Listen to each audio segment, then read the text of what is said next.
저는 제목을 이렇게 만들었어요. 아베노믹스의 결과가 이게 뭐야? 이거냐? 네.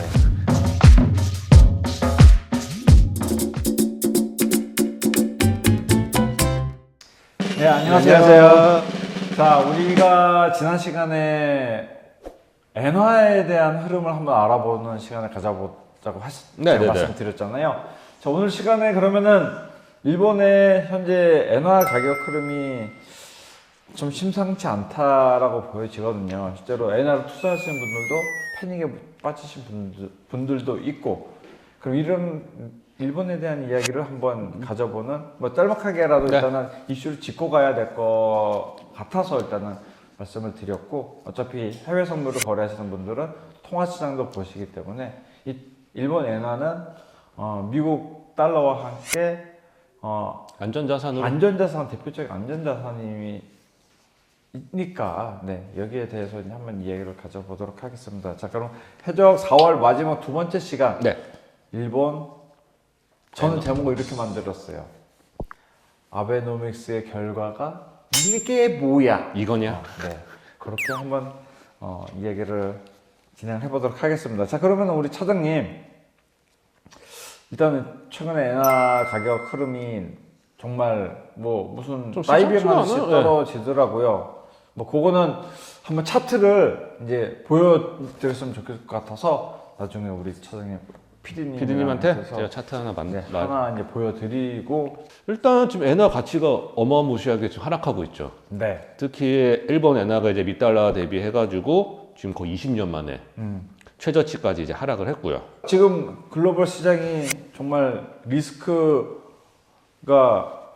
확대된 상황인데, 안전자산의 달러 플러스 엔화인데 이제는 그렇지가 않은 모양이죠. 네, 지금 같은 경우는 뭐 1달러당 지금 128, 거의 130엔 가까이. 그렇게까지 이제 벌어지게 됐어요. 또 이제 100엔 이제 원으로 네. 따져보면 거의 뭐 950원 수준까지 해서 100엔당 한 950원 수준까지 해가지고 이건 한 18년도 1월 이후에 거의 4년 만에 가장 낮은 수준까지 지금 엔화가 계속 하락하고 있죠. 일본 경제가 어떻게 돌아가는지 조금 이야기가 필요할 것 같긴 합니다. 지금 제 생각에 엔저의 가장 큰 이유가 네. 미국 등 이제 다른 나라하고 일본의 이제 정책이 완전히 반대예요, 지금. 근데 코로나가 발생이 되고 나서 어쨌든 돈을 일본도 많이 풀었잖아요. 그렇죠.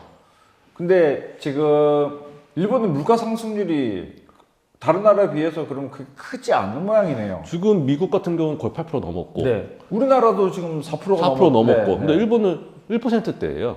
아, 그러니까 생각보다 물가가 안 높아요. 안정이 됐다 표현하는 게 맞나요, 이게? 그냥 저는 저성장. 저성장. 지금 일본이 이 저성장을 탈피하기 위해서 아베노믹스, 그러니까 말 그대로 계속 양적 완화해서 마이너스 금리까지 계속 유지를 했단 말이죠. 그러니까 다른 나라들 같은 경우는 이제 조금 돈을 푼 거를 좀 걷어들이고 있고, 금리를 좀 올리고 있고. 그렇죠. 근데 일본 같은 경우는 계속 마이너스 금리를 유지를 하면서 긴축 정책이 아닌 통화 완화 정책을 계속 지금 펼치고 있어요. 여전히. 그러니까 이러다 보니까 금리를 올릴 필요가 없는 거예요. 왜냐면 물가가 안 높으니까. 그렇죠. 뭐 이제 금리가 높은 나라는 당연히 이제 필요하니까 그렇게 물가를 이제 금리를 잡기 위해서 올리는데 일본 같은 경우는 크게 의미가 없을 것 같은데요. 금리를 올릴 필요가 없다고 했잖아요. 네, 거기에 대해서 이제 필요성을 못 느끼고 있는 거죠, 지금. 실제로 이전에 이제 미국이 돈을 푸는 거를 멈춘다는 거를 이야기했던 게 물가가 2%였단 말이죠. 그렇죠. 뭐 지금 8%가 넘었지만은. 근데 1%대 물가 정책이라 하면은, 굳이 뭐 무리해서 금리를 인상시킬 필요는 없어 보인다. 확실히 이 저성장 기도를 벗어나지 못한 게 맞는 것 같네요, 일단은요. 그래가지고 지금 보면 일단 일본의 물가 목표가 한 2%예요. 대부분 나라 비슷하겠지만 2%인데 거의 도달할 수는 있겠지만 지금 일본에서 생각하고 있는 거는 뭐 러시아 우크라이나 전쟁 이런 걸 비롯한 이제 원자재 가격이 급등하면서 이루어지는 거기 때문에 그렇죠. 이거는 지속적으로 물가가 상승하지 않을 거다라고 이제 그렇게 생각을 하고 있더라고요. 일본의 일본은행 총재가 이야기를 어떤 식으로 그러면은 뭔가 발표를 했을 것 같긴 한데 이제 뭐 구로다 이제 총재 발언에 네. 입으면 이제 일본 정부는 이제 현재 엔화 약세하고 글로벌 경제 악화로 인한 이제 조금 힘들잖아요. 네. 뭐 그런 고통에도 일본은 현재 통화 정책을 뭐 바꾸지 않을 거다. 당분간은 바꾸지 않을 거다라고 이제 발언을 하면서 이제 더더욱 이제 일본의 엔화 가치가 하락하고 그 다음에 이제 약간 제가 봤을 때는 서로의 좀 인식 차이가 되게 큰 것 같아요. 어떤 인식 차이를 말씀하세요? 왜냐하면 미국 같은 경우는 이제 네. 미국이나 이제 주요국, 한국도 마찬가지고 네. 고물가 시대를 이제 인플레이션 상승에 대한 이제 우려가 되게 큰 것 같아요. 네, 그렇죠. 그걸 잡기 위해서 긴축 정책을 이제 펼치고 있는데 네. 일본 같은 경우는 이제 그것보다는 저성장에 대한 우려가 큰 것 같아요. 근데 이미 일본은 저성장을 이런 이슈가 나온 지 벌써 10년이 넘었단 말이잖아요. 그러니까 이제 그럼에도 불구하고 그럼에도 거기에 대한 조금 불안감이 있는 것 같아요. 그러니까 왜냐하면 뭐 10년 정도 까지 이제 걔네들은 일본 같은 경우는 이제 성장 폭이 좀 둔화했다. 네. 여기서 더 금리를 인상시키고 그러면 더 둔화할 거다. 더 성장하는 회복 속도가 더 느려질 거다. 거기에 대한 좀 무서움이 조금 다른 나라들보다 조금 강한 것 같아요. 뭐 솔직히 일본에서 뭐 지금 뭐 정치적 이슈로 이제 일본하고 우리나라하고 이제 멀어져 있지만은 일본에서 봤던 물건 뭐 주요 수입품들이 대체되는 부분들이 이제 어느 정도 됐고 그쵸. 우리나라 자체적으로도 이제 개발하고 많이 개발이 많이 됐고 일본 기업들의 실적이 진짜 좋아지는 것들은 별로 보이지는 않더라고요. 네. 굉장히 다른 이제 경쟁 국가의 경쟁 업체들한테 많이 밀리는 모습이 일단은 일본이 보여주고 있는 거고 무역 수지가 좋아질 수도 있지만 그거는 겉으로 보이는 그냥 무역 수지의 결과일 뿐이지만 실제로 더 많은 돈을 엔화를 들여야지만 사올 수 있다는 사올 수 있는 거죠. 수입 같은 경우는. 그럼 거기에 대한 이제 갭도 많이 벌어지고 그런 수출 물가, 수입 물가 부분이 차이가 많이 나서 이제 무역도 안 좋아질 가능성이 또 높겠네요. 네, 그래가지고 옛날부터 일본 같은 경우는 뭐 엔저 했었잖아요. 맞아요. 그걸 좀 합리화시키고는 있는 것 같은데 네. 옛날 뭐 90년대 이제 버블 붕괴 이후에서도 네. 저성장 시대에서 벗어나기 위해서 계속 엔화를 낮게 유지를 시켜놨잖아요. 네, 맞아요. 일본 같은 경우가. 네. 그러면 이제 시장에 뭐 우리는 돈을 더 많이 풀 수 있고 네. 그러다 보면 뭐 임금도 올려줄 수 있고 네. 이런 거를 되게 합리화시키고 있는 모습을 계속 지금 몇십 년째 보이고 있는 것 같아요. 지금. 아베가 집권할 당시 한번 엔화가 유로 크게 뜬 적이 있었잖아요. 엔화 가치를 계속 낮게 유지를 하려는데 이제 뭐 코로나, 뭐 원자재 가격 상승으로 인해서 그거에 대해 걱정을 많이 했는데 오히려 이제는 너무 떨어져가지고 거기에 대한 일본 자체적으로 이제 우려를 표명하는 이제 뭐 많더라고요. 이제 경제학자들이 이제 일본은 더 이상의 일본은 없다라고 일단은 이야기를 하는 것 같고 경제 대국에서도 일단 중국에 이제는 확실히 넘버 2 자리를 내주는 모습을 보여주는 것 같기도 하고요. 그러니까 옛날에는 이제 엔저에서 엔저를 되게 합리화시켰는데 요즘 같은 경우는 엔저가 되게 좀 부정적으로 많이 받아들이고 있죠. 그러면서 이제 일본 경제가 쉽게 살아나지 않을 거다. 일본 경제에 엔저가 더 악영향을 줄 거다. 라고 이제 계속 이제 전문가들은 얘기하고 있고 아무리 그래도 어찌됐든 일본은 뭐 세계 탑 3 안에 드는 경제 대국이고 이 나라에서 경제 활성도가 떨어진다 하면은 이것도 이제 글로벌 경기에 좀 문제가 되겠죠. 우리나라 옆에 있는 우리나라도 영향을 미칠 가능성이 높죠. 이런 것들을 감안했을 때는 일본의 니케이 지수가 움직이는 거에 코스피 지수도 연동이 될 수가 있다. 왜냐면 또 같은 아시아장에서 시간대가 똑같으니까. 네. 뭐 한국은 아무래도 전일 이제 미국 장세에 좀 영향을 많이 받겠지만 그렇죠. 그래도 같은 시간대 움직이는 이제 니케이 지수에 네. 더 오르면 또 같이 오르는 경우도 있고 빠지면 같이 빠진 경우도 오를 많아서 수 있는 그 여지는 뭐 어떤 포인트 그런 게 전혀 없기 그쵸. 때문에 오히려 빠질 때 이전에 이제 동일본 지진 났을 때 폭락했을 때 한국도 같이 폭락을 하고 이제 그런 모습을 보였으니까 일단은 일본에 대한 경기 둔화 우려감은 굉장히 지켜봐야 될 이슈가 되지 않을까. 당분간은 계속 유지가 되지 않을까. 한 가지 좋은 점은 있을 것 같네요. 엔화가 싸니까 놀러 가기. 이제 코로나가 일본이 지금 우리나라 포함해서 이제 문을 꽉 닫았었잖아요. 그렇죠. 대한민국 자체를. 근데 이런 것도 많이 풀린다면은 여행 쪽으로도 일본 오히려 관광 산업이 오히려 좀 엔저가 이제 계속되면 일본 여행, 직구 네. 할만하죠. 그리고 여담이지만은 일본의 골프장도 참 좋다 하더라고요. 싸게. 그래서 코로나 와중에도 일본은 골프 가격 그 그린피가 그렇게 많이 오르지 않았다고 하더라고요. 한국에 비해서. 해외에서 이제 들어온 사람들이 없고 이제 골프를 치는 사람들이 많이 오히려 줄은 바람에 네. 오히려 일본은 그 가격이 더 떨어지면 떨어지 유지가 됐다 하더라고요. 그래서 이런 거에 대한 관광 산업은 오히려 일본은 상당히 강세이지 않을까. 원래 일본이 관광 산업으로도 굉장히 큰 수익을 벌고 있는 나라 중에 하나잖아요. 그렇죠. 거기 이제 뭐 겨울에 이제 따뜻한 지역도 있고 하다 보니까 이제 뭐 거의 12개월 다 관광으로 특수를 많이 누리고 있죠. 지금 현재 엔저 상황이 유지가 된다 그러면은 뭐 다른 기반 산업보다는 관광 사업 쪽에 일본은 조금 더 강세를 보인다. 일단 라고 생각을 하면 될 것 같습니다. 그리고 뭐 말 나온 김에 이제 네. 엔저가 이제 계속이 되면 이제 투자하신 분들 어떻게 해야 되냐. 그것도 그렇죠. 제가 말씀을 드려야 되니까. 네.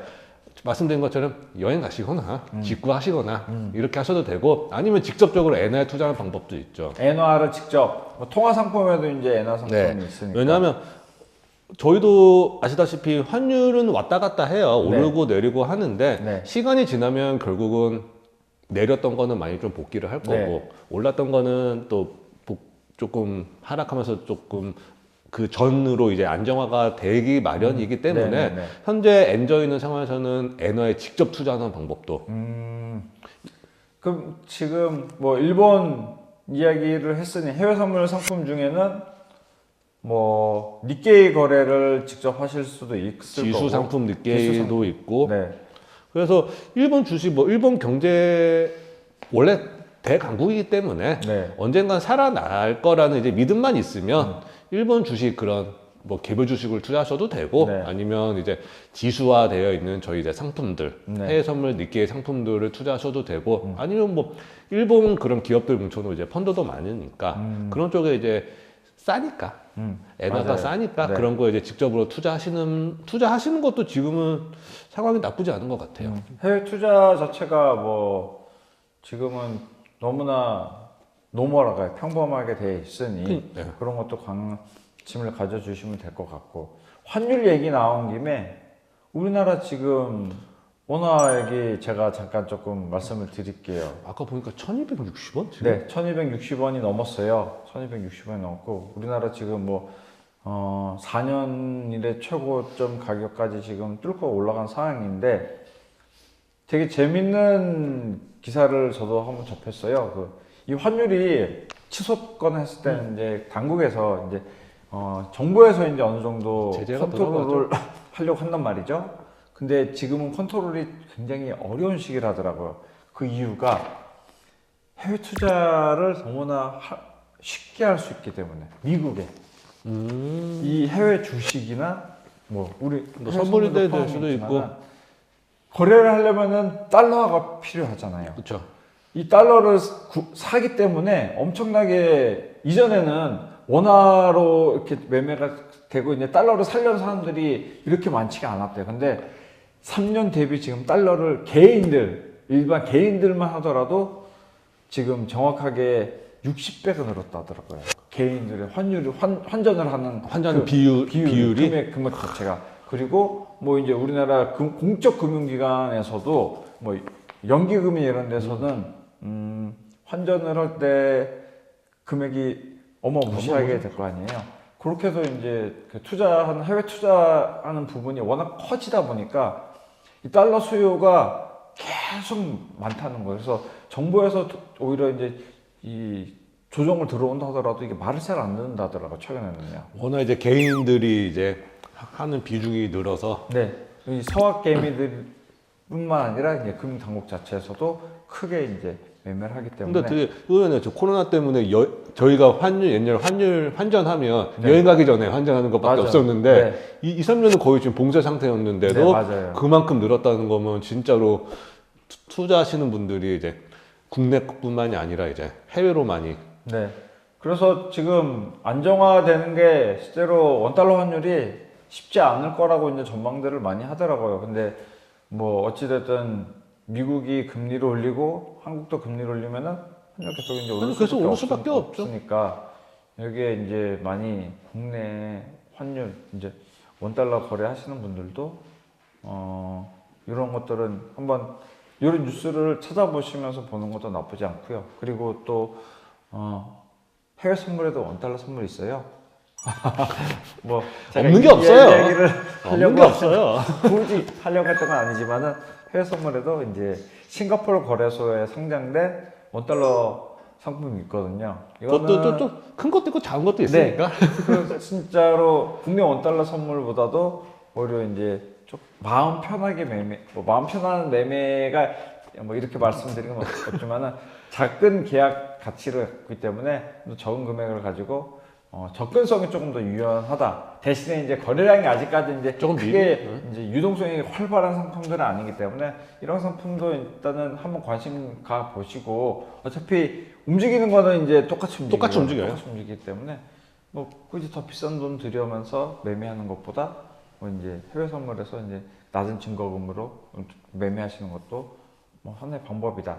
그리고 한 상품을 이 기회에 소개도 시켜드릴게요. 잘 모르시는 분들이 많아요, 아직. 왜냐하면 원달러는 한국 시장, 한국 거래소에서만 상장되어 네. 있는 그것만 있다고 생각하시는 분들 되게 많으시니까. 싱가포르 거래소에서 이제 이 상품을 상장을 시키면서 이제 거래하시는 분들이 조금씩 늘고 있기 때문에 보시는 분들도 한번 이제 저희 해외 선물 상품군에 통화 이제 들어가 보시면은 SGX 이제 KRX USD. 근데 이게 좀 조심하셔야 될 게 저희가 생각하는 거는 1불당 뭐 1260원, 네. 1250원인데 거기 상품은 거꾸로예요. 그렇죠. 반대로 이제 되는 그러니까 거니까. 한국에서 오르고 있으면 그건 아마 빠질 거예요. 네, 밑으로.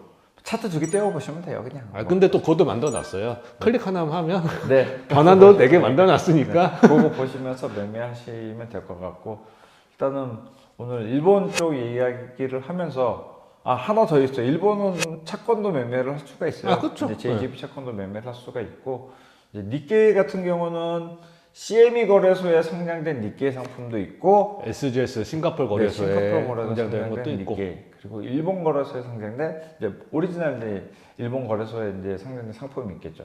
이런 상품들을 다 매매하실 수가 있으니까 니케이만 하더라도 3개 나라에서 이제 상장된 그렇죠. 걸로 이제 할 수가 있으니까요.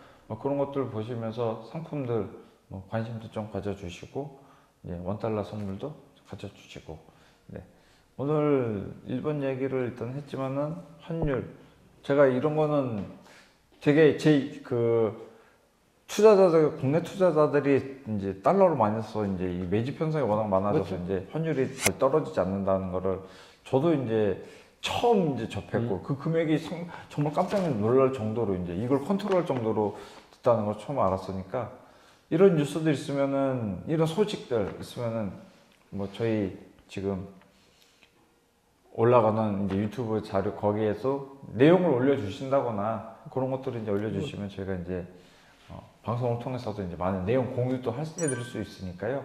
그런 거 정보도 저희가 정보 다 주는 게 아니다 보니까 이제 요즘은 뉴스가 이제 뭐 증권사에서 이제 다른 뭐 블룸버그 뉴스나 로이터 뉴스도 보지만은 개인 분들도 막 보시는 분들이 많고 있다는 온갖 이제는 뭐 특정 이제 서치하는 데서도 다 발표가 되기 때문에 한 번씩 더 보시면서 이제 그런 정보들 있으면 저희도 이제 공유도 좀 부탁드리고 보시는 분들 이제 함께 그런 공유도 부탁드리면 좋겠습니다. 자, 우리가 오늘은 이 내용을 마치고 이제 저희가 다음에는 미국의 셰일 더 이상은 이제 끝물이다라는 이야기가 굉장히 많아요. 실제로 셰일 가스로 인해서 미국이 원유 수출에 대해서 세계 1위 국가가 됐는데 주춤한단 말이에요. 요즘 셰일 가격이 이렇게 오르는데도 유가가 이렇게 오르는데도 미국에서 별 반응이 별로 없어요. 오히려 오펙에다가 이제 기름 더 뽑아내라 그러는데 생산량 늘려라 해야지. 미국한테는 뭐 미국이 오히려 그렇단 말이죠. 왜 그런지. 그리고 여기에 맞춰서 또 미국 정부는 ESG를 굉장히 강력적으로 지금 바이든 대통령이 하기 때문에 이런 거에 대해서 한번 이슈를 다뤄보는 시간을 가져보도록 하겠습니다. 다음 시간에는 그럼 5월달이 되겠네요. 5월달. 네, 5월달에 여러분들 해적 원유편, 셰일가스 편으로 돌아오도록 하겠습니다. 자, 오늘 김성수 차장님 수고하셨습니다. 네, 고생하셨습니다. 네.